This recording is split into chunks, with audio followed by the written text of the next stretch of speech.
నమస్కారం. మనకందరికీ తెలిసిందే బీజేపీ ఎంపీ తేజస్వి సూర్య మన తెలంగాణ రాష్ట్ర విభజన పైన అభ్యంతరకరమైన వ్యాఖ్యలు చెప్పడం జరిగింది పార్లమెంట్లో. ఈ యొక్క సందర్భంగా మేము వారి వ్యాఖ్యల పట్ల నిరసన తెలియబరుస్తున్నాము. కేకేసీ ఆధ్వర్యంలో ఏదైతే ఈ ప్రోగ్రాం నిరసన కార్యక్రమం తీసుకోవడం జరిగిందో దానిలో భాగంగా డీసీసీకి సంబంధించిన కమిటీ మెంబర్స్, కార్యకర్తలు, అదేవిధంగా కేకేసీకి సంబంధించిన కార్యకర్తలు కూడా రావడం జరిగింది. ఇక్కడ నిరసన తెలియబరుస్తున్నాము. వెంటనే ఏదైతే పార్లమెంట్లో ఈ యొక్క వ్యాఖ్యలు చేయడం జరిగిందో ఆ వ్యాఖ్యలని వెంటనే పార్లమెంట్ రికార్డ్స్ నుంచి తొలగించాలని ఈ సందర్భంగా మేము డిమాండ్ చేస్తున్నాము.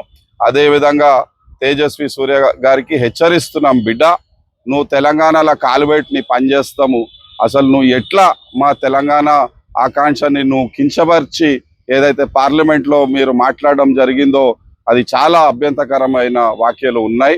ఖచ్చితంగా దీనిపైన మేము తీవ్రంగా ఖండిస్తాము. మీరు తెలంగాణలో అయితే కాలు పెట్టండి, మేము నీ పనేందో చూస్తామని సందర్భంగా మీకు హెచ్చరిస్తున్నాము.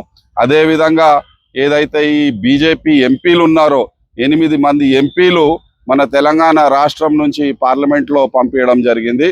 వారు అసలు నోరు తెరవని పరిస్థితి, ఒక్క మాట కూడా అనలే.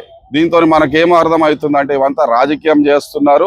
అదేవిధంగా ఏదైతే ఇండియా పాకిస్తాన్ పార్టీషన్ని కంపేర్ చేస్తూ ఏదైతే తెలంగాణ విభజనని వారు పోల్చడం జరిగిందో అది అస్సలు బాగలేదని ఈ సందర్భంగా మీకు తెలియపరుస్తున్నాము. ఈ యొక్క వ్యాఖ్యల ద్వారా తెలంగాణ ప్రజానికానికి వారి మనోభావాలు చాలా దెబ్బతిన్నాయని ఈ సందర్భంగా మీకు తెలియపరుస్తున్నాము, హెచ్చరిస్తున్నాము. మీరు ఖచ్చితంగా క్షమాపణ చెప్పాల్సిన అవసరం ఉందని ఈ సందర్భంగా మీకు హెచ్చరింపులు జారీ చేస్తున్నాము. Thank you.